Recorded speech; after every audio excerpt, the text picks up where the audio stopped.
Good morning, students. My name is Kavita Chaudhary from Sunita Global School and I will teach you Hindi in class 5th. तो बच्चों एक बार फिर से आपका online class में स्वागत है। जैसा कि बच्चों आप जानते हो कि हमने अभी तक अपनी हिंदी की जो बुक है उसमें से पाठ 12 गुरु और चेला यहाँ तक हम अपनी ऑफलाइन क्लास में पढ़ चुके हैं। इस चैप्टर के हमने क्वेश्चन आंसर भी कर लिए थे और पाठ 12 तक आपकी जो हाफ ईयरली एग्जाम हुए थे वहां तक का कोर्स आया था। अब आज की क्लास में हम पाठ 13 स्वामी की दादी पढ़ेंगे। ठीक है, चैप्टर नंबर 13 पढ़ेंगे आज। तो सब अपनी बुक खोल लीजिए या फिर मैं आपको चैप्टर यहाँ पर सबसे पहले रीडिंग करवाऊंगी, समझाऊंगी कि इस चैप्टर में यानी पार्ट में क्या दे रखा है। तो पाठ का नाम है स्वामी की दादी। तो आइए पाठ को पढ़ना शुरू करते हैं। बैठक और भोजन कक्ष के बीच कम हवादार अंधेरे गलियारे की बंद सी कोठरी में स्वामीनाथन की दादी अपने सारे सामान के साथ रहती थी। तो एक बैठक का कमरा था। बैठक का कमरा यानी जब कोई बाहर से लोग आते हैं तो उस कमरे में बैठते हैं, और भोजन कक्ष यानी जो खाने का कमरा होता है जहाँ पर बैठ के लोग भोजन करते हैं, खाना खाते हैं। उन दोनों कमरों के बीच में एक कम हवादार और अंधेरे गलियारी सी बंद सी कोठरी। अंधेरे गलियारी यानी उस कमरे में काफी ज्यादा क्या था, अंधेरा था। बंद सी कोठरी में जो है स्वामीनाथन की दादी जो थी वो अपने सारे सामान के साथ रहती थी। तो चैप्टर में यानी पाठ में नाम दे रखा है स्वामी। तो स्वामी का पूरा नाम क्या है, स्वामीनाथन। तो स्वामीनाथन की जो दादी थी वो अपने सारे सामान के साथ उस कमरे में रहती थी। उनका सामान था 5 दरियों, 3 चादरों, 5 तकियों वाला भारी भरकम बिस्तर, पटसन के रेसे का बना एक वर्गाकार बक्सा। वर्गाकार यानी कि जिसकी शेप एकदम चौकोर हो। जैसे मैं आपको यहाँ पर शेप बना के दिखा देती हूँ। तो शेप कैसी हो गई, ऐसी चौकोर। ठीक है, चौकोर यानी कैसी हो गई, इस तरह की का शेप का एक बक्सा था। ठीक है, तो उनका सामान क्या था, 5 दरियों, 3 चादरों, 5 तकियों वाला भारी भरकम बिस्तर, पटसन के रेशे का बना एक वर्गाकार बक्सा। अब पटसन क्या होता है, पटसन एक तरह का पौधा होता है। ठीक है, जिससे क्या बनाया जाता है, बक्सा बना दिया या कोई बोरी बना दी, इस तरह का सामान उससे बनाया जाता है। इसका तना भी बहुत पतला सा होता है, छोटा सा पौधा होता है। तो पटसन के रेशे का बना एक वर्गाकार बक्सा और लकड़ी का एक छोटा बक्सा जिसमें तांबे के सिक्के, इलायची, लौंग और सुपारी पड़े रहते थे। आगे पढ़ते हैं। रात के भोजन के बाद स्वामीनाथन दादी के पास उनकी गोद में सिर रखे लौंग इलायची की गंध भरे वातावरण में अपने को बहुत प्रसन्न और सुरक्षित महसूस कर रहा था। तो अब क्या हुआ है, जो रात का खाना सबने खा लिया है उसके बाद जो स्वामीनाथन है वो अपनी दादी के पास जो है उनकी गोद में सो गया है सिर रख के, और जो उनका वातावरण है, उस कमरे का वातावरण, उसमें लौंग और इलायची की सुगंध आती है। यहाँ पर गंध से मतलब है सुगंध। ठीक है, तो उस वातावरण में वो अपने आप को बहुत ज्यादा खुश, प्रसन्न महसूस करता है और सुरक्षित यानी सेफ महसूस कर रहा था। बड़ी प्रसन्नता से भरकर वह बोला, ओ दादी, तुम नहीं जानती राजम कितनी ऊंची चीज है। उसने दादी को राजम और मणि की पहले दुश्मनी और फिर दोस्ती की कहानी कह सुनाई। तो जो राजम है वो हम पढ़ेंगे कौन है, राजम साइड जो राजम है वो स्वामीनाथन के साथ पढ़ने वाला एक लड़का है। तो अब जो स्वामीनाथन है वो अपनी दादी को राजम के बारे में बता रहा है। तो वो क्या बोलता है सबसे पहले कि ओ दादी, तुम नहीं जानती कि राजम कितनी ऊंची चीज है। उसने पहले तो दादी को राजम और मणि की दुश्मनी के बारे में बताया और फिर दोस्ती की कहानी कह सुनाई। तुम्हें पता है उसके पास सचमुच की पुलिस की वर्दी है, स्वामीनाथन बोला। तो स्वामीनाथन क्या बोला अपनी दादी से कि क्या तुमको पता है कि उसके पास सचमुच की पुलिस की वर्दी है। तो उसकी दादी बोलती है, सच, उसे पुलिस की वर्दी क्यों चाहिए। दादी ने पूछा कि अगर जो राजम है वो तुम्हारे साथ पढ़ता है, तुम खुद ही एक बच्चे हो, तो उसको पुलिस की वर्दी क्यों चाहिए अगर उसके पास पुलिस की वर्दी है। उसके पिता पुलिस अधीक्षक है। ठीक है, तो जो राजम है उसके पिता क्या है, पुलिस अधीक्षक है। वह यहाँ की पुलिस के सबसे बड़े अफसर हैं। वो क्या बोलता है राजम अपनी दादी को कि वो यहाँ की जो पुलिस है उसके सबसे बड़े अफसर है। कौन, राजम के जो पिता है। दादी काफी प्रभावित हुई। प्रभावित हुई यानी ये सुनकर के भाई राजम का एक दोस्त है जिसके पिताजी क्या है, पुलिस के सबसे बड़े अफसर है, उनका सच में काफी बड़ा दफ्तर होगा। उन्होंने कहा, किसने, दादी ने कहा कि उनका सच में काफी बड़ा दफ्तर होगा, दफ्तर यानी कि ऑफिस। उन्होंने कहा, फिर उन्होंने उन दिनों की कहानी सुनानी शुरू की जब स्वामीनाथन के दादा रौबदार सब मजिस्ट्रेट थे। अब रौबदार सब मजिस्ट्रेट यानी मजिस्ट्रेट वो होता है एक तरह का जज जो कि मुकदमों की सुनवाई करता है, ठीक है। तो कौन था रौबदार सब मजिस्ट्रेट? जो स्वामीनाथन के दादाजी थे वो क्या थे, एक सब मजिस्ट्रेट थे। जिनके दफ्तर में पुलिस वाले कांपते हुए खड़े रहते थे। तो उनके दफ्तर में जो पुलिस वाले थे वो डरते हुए, कांपते हुए यानी कि डरते हुए खड़े रहते थे। उनसे डरकर खूंखार से खूंखार डाकू तक भाग खड़े होते थे।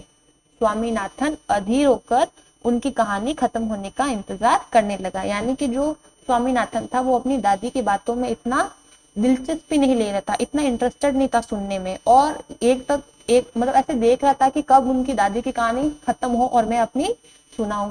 तो स्वामीनाथन अधीर होकर पहले उनकी कहानी खत्म होने का इंतजार करने लगा, लेकिन दादी बोलती ही गई, ठीक है, इधर उधर भटकती हुई और अलग अलग समय पर घटी घटनाओं को गड़बड़ करती हुई। तो दादी जो थी वो कैसे भटक रही थी, क्योंकि एक जो उसकी दादी थी वो बूढ़ी थी और उनकी आदत होती है कि वो पुरानी बातों को इधर उधर भटकाती रहती थी। यानी कि कुछ कभी कुछ बता रही है पुरानी बात, कभी कोई और बात बता रही है। तो देखो चित्र में भी आपको दिख रहा है ये स्वामीनाथन की दादी है।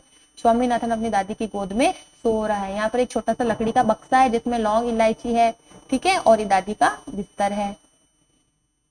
फिर देखो, बस काफी है दादी। तो राजम क्या बोलता है कि बस काफी है दादी।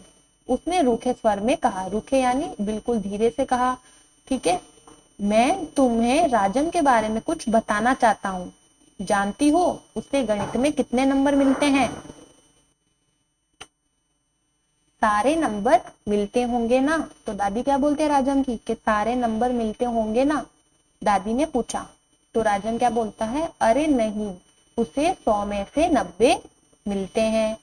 चलो अच्छा है, लेकिन तुम्हें भी मेहनत करके उसकी तरह नंबर लेने चाहिए। तो दादी क्या बोलती है राजम को कि भाई 100 नंबर मिलते होंगे राजम को। तो बोलता है राजम के नहीं, सॉरी स्वामीनाथन के, स्वामीनाथन क्या बोलता है कि राजम को 100 नहीं, उसे 100 में से 90 यानी कि 90 मार्क्स जो है मिले हैं। तो दादी बोलती है चलो अच्छा है, लेकिन तुम्हें भी जो है मेहनत करके उसकी तरह नंबर लेने चाहिए। तुम्हें पता है तुम्हारे दादा, अब दादी जो है फिर से अपने पुरानी कहानियां राजम को, सॉरी स्वामीनाथन को सुना रही है। तुम्हें पता है तुम्हारे दादा कभी कभी ऐसे उत्तर लिखते थे कि परीक्षकों को भी चकित कर देते थे। तो वो क्या बता रही है, जो दादी है वो क्या बता रही है स्वामीनाथन को कि तुम्हारे जो दादाजी थे वो अपने एग्जाम में ऐसे ऐसे आंसर लिखा करते थे कि परीक्षकों यानी कि जो एग्जाम का परीक्षक है, कॉपी चेक करने वाला है, उसको भी चकित यानी हैरान कर देते थे। किसी सवाल का जवाब देने में वे दूसरे के मुकाबले 10वां हिस्सा वक्त लेते थे। अब ये कह रहा है कि 10वां हिस्सा वक्त यानी कि जैसे कोई, मैंने आपसे क्वेश्चन किया, आप उसका उत्तर 1 मिनट में दे रहे हो या कोई भी और 1 मिनट में दे रहा है, तो जो स्वामीनाथन के दादाजी थे वो 6 सेकंड में ही उसका उत्तर दे रहे थे, है ना। तो कोई भी जैसे टाइम है, कोई भी समय है, उसका 10वां हिस्सा ही वो वक्त लेते थे किसी सवाल का जवाब देने में।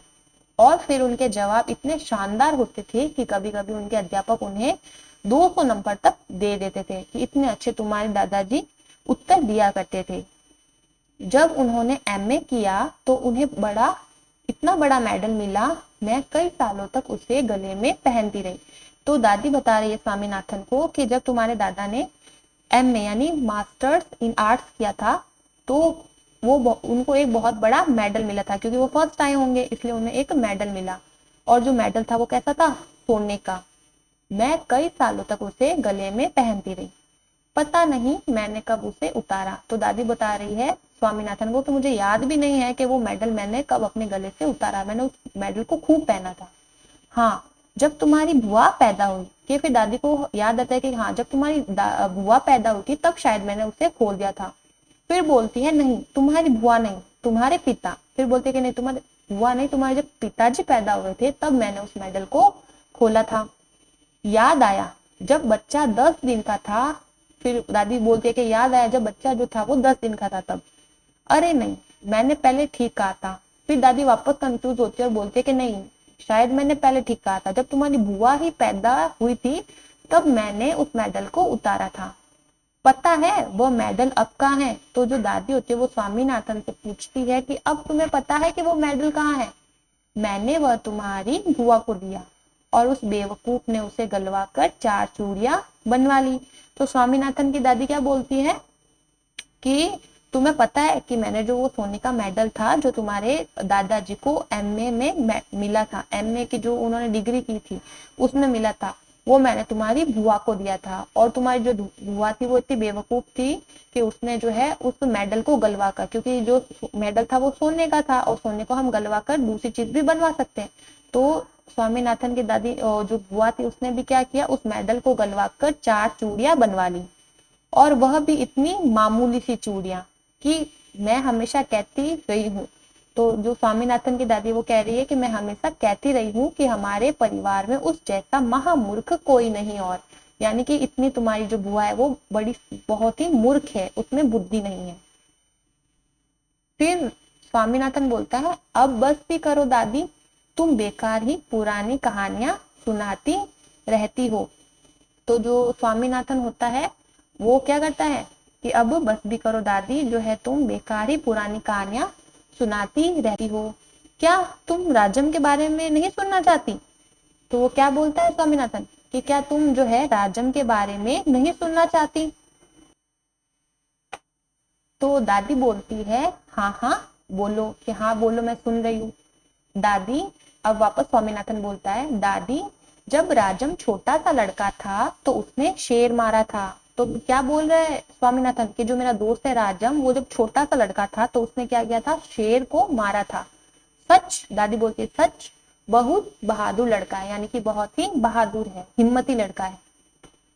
तुम यह बात मुझे खुश करने के लिए कह रही हो? तो क्या बोलता है वापस स्वामी कि तुम मेरे को ये बात खुश करने के लिए बोल रहे हो? क्या बात? कि जो राजा में बहुत ही बहादुर लड़का है। तुम्हें यकीन नहीं हुआ होगा, मतलब तुम्हें वैसे भी हमें कैसे यकीन हो सकता है, छोटा सा बच्चा शेर को कैसे मार सकता है? तो वही बात स्वामीनाथन भी अपनी दादी से पूछ रहा है कि तुम्हें शायद यकीन नहीं हुआ है कि राजम ने शेर को मारा होगा।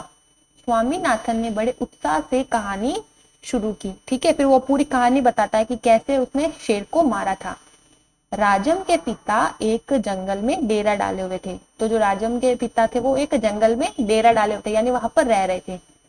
राजम उनके साथ था और राजम भी जो था अपने पिताजी के साथ गया हुआ था जंगल। अचानक 2 शेर उन पर झपटे, झपटे यानी उन पर उछले, और एक ने पीछे से हमला करके पिता को गिरा दिया। दूसरे ने राजम का पीछा किया।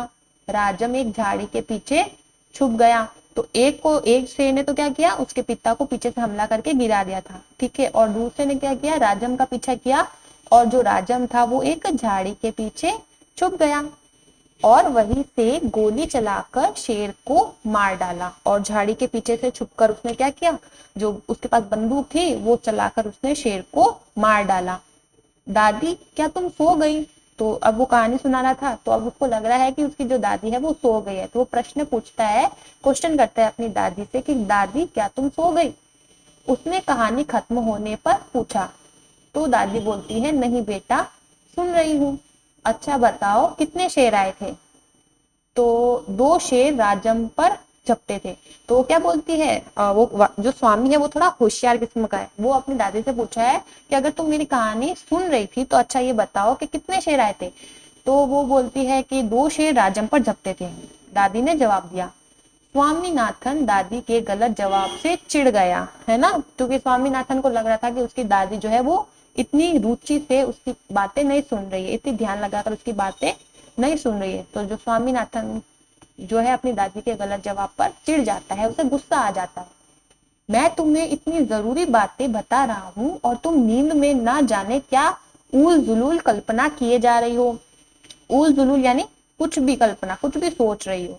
तो स्वामीनाथन अब अपनी दादी से क्या बोल रहा है कि मैं तुम्हें इतनी जरूरी बात बता रहा हूँ और तुम जो है नींद में ना जाने क्या क्या उल जुलूल कल्पना किए जा रही हो।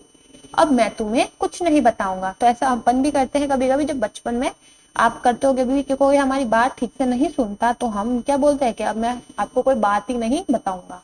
तो वैसे ही स्वामीनाथन ने भी क्या किया है, अपनी दादी को बोला कि मैं आपको अब कुछ भी नहीं बताऊंगा। मैं जानता हूँ तुम क्यों ऐसा कर रही हो, तुम राजम को पसंद नहीं करती। तो अब उसको स्वामीनाथन को लग रहा है कि उसकी जो दादी है वो राजम को पसंद नहीं करती है, इसलिए उसकी बातों को दिलचस्पी से ध्यान से नहीं सुन रही है। तो वो बोलती है, दादी नहीं नहीं, वह तो बहुत प्यारा लड़का है। दादी ने बड़े विश्वास से कहा। उन्होंने राजम को देखा तक नहीं था। अब कैसे पता दादी को, दादी ने ऐसे ही बोल दिया कि बड़ा प्यारा लड़का है ना। जब हमने किसी को देखा ही नहीं है तो हमें क्या पता होगा कि वो प्यारा है या नहीं है। तो दादी ने बड़े विश्वास के साथ बोल दिया कि नहीं, कि जो राजम है वो बहुत प्यारा है। स्वामीनाथन खुश हो गया। ठीक है। दूसरे ही क्षण उसके मन में एक नया संदेह संदेह यानी शक पैदा हुआ। दादी शायद तुम्हें शेर की कहानी पर विश्वास नहीं हो रहा है। ठीक है। तो फिर आगे बोलते हैं, मैं एक एक शब्द पर विश्वास करती हूँ। तो दादी बोलती कि नहीं, मुझे आपकी बात पर पूरा विश्वास है, मैं एक एक शब्द पर पूरा विश्वास करती हूँ, भरोसा रखती हूँ। दादी ने स्वर में मिठास भरकर कहा, यानी बहुत मीठे शब्दों में स्वामीनाथन को समझाया। स्वामीनाथन को इससे खुशी हुई, लेकिन उसने चेतावनी के तौर पर जोड़ा। ठीक है। उसको खुशी तो हुई कि चलो ठीक है, दादी ने मेरी बात ठीक से सुनी है, उन्हें विश्वास भी हो गया, पर चेतावनी के तौर पर उसने क्या बोल दिया, जो भी उसे झूठा कहेगा वह उसे गोली मार देगा। अब वो ऐसा कहकर अपनी दादी को क्या बताना चाह रहा है कि जो भी राजम को झूठा बोलेगा ना तो वह उसे गोली मार देगा, क्योंकि राजम के पास क्या थी, बंदूक। ऐसा किसे लगता है, स्वामीनाथन को लगता है। दादी ने इसका समर्थन किया कि हाँ, कि जो भी झूठ बोलेगा राजम उसे गोली से मार देगा, और हरिश्चंद्र की कहानी सुनाने की बात कही। ठीक है। तो फिर जो दादी होती है वो उसे हरिश्चंद्र की कहानी सुनाने की बात कहती है, जिसने वचन का पालन करने के लिए सिंहासन, पत्नी और बच्चे को खो दिया, और अंत में उसे सब कुछ वापस मिल गया। तो दादी ने किस बात का समर्थन किया कि जो भी अगर राजम को जो भी झूठा कहेगा तो वो उसको गोली मार देगा। ठीक है। फिर उसने, जो दादी थी, उन्होंने किसको, स्वामीनाथन को हरिश्चंद्र की कहानी सुनाने की बात कही। ठीक है। और हरिश्चंद्र की कहानी क्या थी कि जिसने अपने वचन का पालन करने के लिए, अपने वादे का पालन करने के लिए जो है सिंहासन छोड़ दिया, अपने पत्नी और बच्चों को भी खो दिया, और अंत में क्या होता है, उसे सब कुछ वापस मिल जाता है। उसने कहानी आधी ही सुनाई थी कि स्वामीनाथन खर्राटे लेने लगा। तो दादी आधी ही कहानी अभी तक पूरी हुई और उससे पहले ही स्वामीनाथन जो है खर्राटे लेने लगा, यानी उसको नींद आ गई। दादी भी रुक रुक कर बोलने लगी और फिर वह भी सो गई। ठीक है। तो ये थी कहानी। कहानी का नाम क्या था, स्वामी की दादी। अब ये कहानी लिखी किसने है, R.K. नारायण। ठीक है। और अनुवाद किया है इसका मस्तराम कपूर ने। ठीक है। अनुवाद यानी उसका ट्रांसलेशन करना, जैसे किसी ने इंग्लिश में लिखी है उसका हम हिंदी में अनुवाद करते हैं, तो जो अनुवाद करता है उसका नाम लिखा जाता है। तो कहानी तो R.K. नारायण की थी, पर इसका ठीक से अनुवाद किया है मस्तराम कपूर ने। ठीक है। तो ये अपना चैप्टर हमने पढ़ लिया, चैप्टर 13, स्वामी की दादी। तो क्या कहानी होती है इसमें कि एक दादी होती है स्वामी की, स्वामी का पूरा नाम होता है स्वामीनाथन, और दादी कैसे कमरे में रहती है, कम हवादार और अंधेरा सा एक कमरा होता है उसमें, जिसमें अपने सामान के साथ रहती है। उनका सामान होता है 5 दरियों, 3 चादरों और 5 तकियों वाला जो है भारी भरकम सा बिस्तर। ठीक है। और एक पटसन का बना हुआ एक बक्सा होता है, लकड़ी का एक छोटा सा बक्सा होता है जिसमें वो तांबे के सिक्के रखती है, इलायची, लौंग और सुपारी रखती है। ठीक है। फिर जो स्वामीनाथन होता है वो रात का खाना खाने के बाद अपनी दादी के पास जाकर सोता है। ठीक है। क्योंकि उससे अपनी दादी का जो लौंग इलायची की जो सुगंध भरा कमरा है, वातावरण है, वो उसको बहुत अच्छा लगता है, वहां पर वो सुरक्षित यानी बड़ा सेफ महसूस करता है। ठीक है। और बड़ी खुशी से बोलता है कि ओ दादी, कि तुम नहीं जानते हो कि जो राजम है वो इतनी ऊंची चीज है, यानी वो राजम के बारे में अपनी दादी को बताता है। ठीक है। तो वो क्या बताता है कि जो राजम है उसके पास, सबसे पहले वो बताता है कि राजम के पास पुलिस की वर्दी है। ठीक है। स्वामीनाथन ऐसा बोलता है। और फिर दादी बोलती है कि उसको पुलिस की वर्दी क्यों चाहिए। क्योंकि वो फिर राजन बोलता है कि उसके जो पिताजी है वो एक पुलिस अधीक्षक है। फिर वो कहानी सुनाने लगता है कि उसके जो पुलिस में है उसके पिताजी, राजन के जो पिताजी है वो बहुत बड़े अफसर है। और फिर दादी बोलती है कि तो तुम्हारे दादाजी थे वो भी क्या थे, एक रौबदार सब मजिस्ट्रेट थे। ठीक है, उनके सामने तो पुलिस वाले भी कांपते हुए खड़े होते थे और खूंखार से खूंखार डाकू तक उनसे भाग जाते थे। ठीक है, तो फिर स्वामीनाथन बोलता है, स्वामीनाथन सोचता है कि कब उसकी दादी की कहानी खत्म हो और वो अपनी कहानी सुनाए। फिर वो बोल भी देता है कि दादी अब तुम बस करो। फिर वो बोलता है कि जो राजम है उसको गणित में कितने नंबर मिलते हैं, वो अपनी दादी से पूछता है। तो दादी बोलती है 100 मिलते होंगे, यानी 100 में से 100 मार्क्स मिलते होंगे। तो बोलता है कि नहीं, उसे 100 में से 90 यानी 100 में से 90 मार्क्स उसे मिले हैं। तो फिर दादी बोलती है कि तुम्हें भी उसी तरह से मेहनत करनी चाहिए। फिर अपनी जो दादी होती है वो स्वामीनाथन को बताती है कि तुम्हारे जो दादाजी थे उन्हें भी एमए करते समय मेडल मिला था। एमए जब उन्होंने पास कर लिया था, वो फर्स्ट आए थे, तो उन्हें मेडल मिला था जो कि सोने का था। और मैंने उसे कई साल तक अपने गले में पहना हुआ था और मैंने कब उतारा था वो मुझे याद नहीं है। फिर दादी बोलती है कि हाँ, जब तुम्हारी बुआ पैदा हुई थी तब मैंने उसे खोल दिया था और मैंने उसको दिया था वो मेडल, पर उसने क्या किया, उससे 4 मामूली सी सोने की चूड़ियां बनवा ली है। ठीक है, तो फिर राजम को फिर थोड़ा सा गुस्सा आता है और वो बोलता है कि अब तुम पुरानी कहानियां सुनाती रहो, तुम चुप रहो, मैं अपनी कहानी बताता हूँ, तुम सुनो। ठीक है, तो बोलती है कि जो राजम है उसने एक बार जो स्वामीनाथन है वो बोलता है कि राजम जो है ना उसने एक बार शेर को मारा था। तो दादी बोलते है जब तो बहुत ही बहादुर लड़का है। तो फिर वो बोलता है कि नहीं नहीं, शायद तुमको तुमको ना इस बात का यकीन नहीं है। तो स्वामीनाथन जो है ऐसा बोल देता है। तो उसकी जो दादी होती है वो कहती है कि नहीं। फिर वो कहानी क्या सुनाता है कि जो राजम है वो अपने पिता के साथ एक बार जंगल में गया था, तो उन पर 2 शेर ने झपट्टा मार लिया था। एक शेर ने क्या किया था, उसके पिता पर पीछे से हमला किया, जबकि दूसरे शेर ने क्या किया था, वो राजम के पीछे भागा था और राजम जो था वो झाड़ियों के पीछे छुप गया और गोली चलाकर उसने शेर को मार डाला था। तो फिर कहानी उसकी खत्म हो जाती है, राजम के बारे में जो कहानी थी। फिर बोलता है कि शायद तुम सुन नहीं रही हो। कौन बोलता है ऐसा, जो स्वामीनाथन होता है वो अपनी दादी को बोलता है कि तुम शायद सुन नहीं रही हो। तो बोलता है कि नहीं नहीं, मैं सुन रही हूँ। तो क्या, अच्छा बताओ कितने शेर आए थे। तो राजन क्या बोलता है, और सॉरी जो दादी होती है वो क्या बोलती है कि 2 शेर आए थे। तो जो स्वामीनाथन बोलता है कि नहीं, तुम झूठ गलत बोल रही हो, शेर तो 2 आए थे, पर झपट्टा तो एक शेर ने ही मारा था। ठीक है, 2 शेर ने राजन पर झपट्टा नहीं मारा था, एक शेर तो राजन के पिताजी पर और एक जो था वो उसके पीछे भागा था। ठीक है, तो ऐसे करके जो है वो विश्वास कर लेता है कि उसकी दादी जो है राजन के बारे में कहानी सुन रही है। तो ये कहानी इस बारे में थी। ठीक है, राजम की और राजम के दादी के बारे में। पाठ का नाम था स्वामी की दादी। तो इस तरह से हमने ये पाठ पढ़ लिया है। अब नेक्स्ट क्लास में जो है हम इस पाठ के जो प्रश्न उत्तर है उनके बारे में चर्चा करेंगे। तो उम्मीद करती हूँ आपको ये पाठ पढ़ने में काफी ज्यादा अच्छा लगा होगा और एक बार फिर से आप इस पाठ को अच्छे से घर पर पढ़ लेना, क्योंकि पाठ पढ़ने से जो है आपको जो अंदर से प्रश्न पूछे जाते हैं वो आप कंफ्यूज नहीं होंगे उसमें। ठीक है, तो आज की क्लास में इतना ही, मिलते हैं अगली क्लास में, तब तक के लिए धन्यवाद।